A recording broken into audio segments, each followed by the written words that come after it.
Cruising right along. Hopefully the last one made sense. You should have just cranked out the answer to this example. The magnetic field that's a result of that 5 amps running towards your ceiling. 5 amps is a pretty solid current. I wouldn't want to get electrocuted by 5 amps, but you'll notice in the answer you got a rather small magnetic field. Kind of uselessly small. That's why these things called coils exist. The magnetic field of a long straight wire isn't very strong. If you had long straight wires running through your house, you don't have to worry about paper clips sticking to those wires. The electromagnetism isn't small enough to influence a paper clip. Also, the wires in your house are alternating current, but that's a story for another day. Bottom line is, long straight wire just practically doesn't make a strong electromagnetic field. If we wanted to build something and use magnetism to power it or to lift something, a long straight wire is not going to get the job done. The magnetic field is too weak. But what we can do is we can take that long straight wire and roll it into a coil shape. That amplifies the magnetic field. And if we wrap it around a metal, like a nail, that also amplifies the magnetic field. So maybe you did like a ESQ or some sort of STEM camp over the years. A common thing is to wrap wire around a nail or other metal. That's going to make a way stronger magnet than just a straight wire all on its own. If you're bored and crack apart and take apart devices that have motors in them, you'll notice coils inside of those. All right, the left-hand, right-hand rule for this. Still hitchhiker hand, but now the electricity is going in these crazy circles. So since the electricity is going in these crazy circles, we're going to have our fingers match the circles of the electricity. So your fingers are going to match the current. Then your one thumb is going to tell you the direction of the magnetic field created inside that coil. Like we did before, for conventional or positive flow, use your right hand, and for negative flow, use your left hand. Okay, this little one at the bottom of the page before I scroll and show you the answer. A battery isn't drawn, so there has to be words to tell you which current. So this one says negative current moves up into the coil on the left and comes down on the right. So it's going, negatives are going up here, and then eventually coming down there.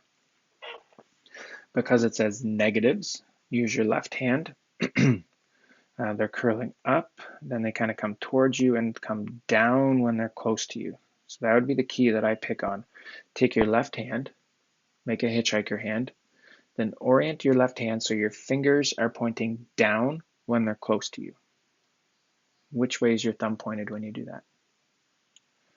Scroll down to see the answer. Da-da-da. Hopefully you got that. If we had to draw it, I would either add it to the diagram that was given, or we could redraw it, but it would kind of look like that. Now, one thing I didn't type on here when I drew it is that these magnetic field lines actually spill out a little bit. So they would spill out a bit there, and they would draw in a little bit there. This, they would loop around. Do you recognize this shape? This is a sideways version of the classic butterfly. That means if we had that coil with electrons moving in that direction, that creates this electromagnet that looks exactly like a bar magnet. A bar magnet with a north pole here and a south pole there, because field lines always spill out of the north and into the south. What's weird is inside the magnet, the field lines are going from south to north. So we have to kind of be careful. If you scroll back and rewatch some videos, I try to be careful with how I worded it. The magnetic field lines outside of a magnet always point from north to south, but inside a magnet, they do this weird south to north thing. Okay, moving along, that's left-hand, right-hand rule for coils. It's only one example, but hopefully it comes back from grade 11, and there's more examples that you can practice. We're going to talk through the same logic. What if we had a coil and we wanted to change the strength of the magnetic field? What could we do to change the strength of the magnetic field? And by thinking about it, that'll help us figure out what letters, what properties are in the equation. Again, if we were in class, we'd brainstorm it and see if you could come up with it together, but for purposes of today, I'm just going to kind of ramble them out. If we had a coil and we're curious about the strength of the magnetic field created by a coil depends on how much current is running through the coil. If we had a great big battery that pushes more current, that's going to create a stronger magnetic field. So like the last case, expect current to be on the numerator of our equation. Another thing that affects the magnetic field of a coil is literally how many loops of wire we've got in our coil. This one that I drew up here, we've got kind of 1 loop to there, 2 loop, 3 loop, 4 loops of wire. If we jam-packed more loops on, got more wire out and just jam-packed more on, if we increase the number of loops, that would amplify the magnetic field. More loops means a stronger field, so that means it's a proportional thing, so whatever letter we're using for number of loops will be on the numerator of our equation. The last one's more subtle. If we can somehow take these loops and jam them into a tighter space, so this distance, if they're packed really, really close together, then the magnetic field gets stronger. So however wide the loops are spread out across over, if we can make that distance smaller, the magnetic field gets larger. Or if the loops are spread out, the magnetic field is weaker. We've got this inverse thing going on. When the loops are small, when the distance is small, the field is great. When the distance is great, the field is small. So it's an inverse thing. Whatever letter we use for distance or length of the coil, expect that to be on the denominator. And like before, there'll be a constant involved. So putting it all together, the equation for the magnetic field of a coil is going to have a constant, number of loops on the numerator as expected, current on the numerator as expected, and then whatever letter we use for length of coil, that's going to be on the denominator. Magnetic field, we saw that for long straight wires, it's short form B, and it's got the cool units of Teslas. Number of loops, we're going to call it capital N for the number of loops, and it's literally just a number. It doesn't have any units. If there's 5 loops, you just put in number 5. The current is short form with capital I, and it's named after ampere, so it's capital I, and its unit are amps. For length of the coil, nothing weird this time, not a Greek letter. We're going to call it letter L, and it's a distance, so it has to be in meters. The constant here is just that mu, the magnetic field constant. We don't have a 2 pi or anything weird involved, so it's just mu.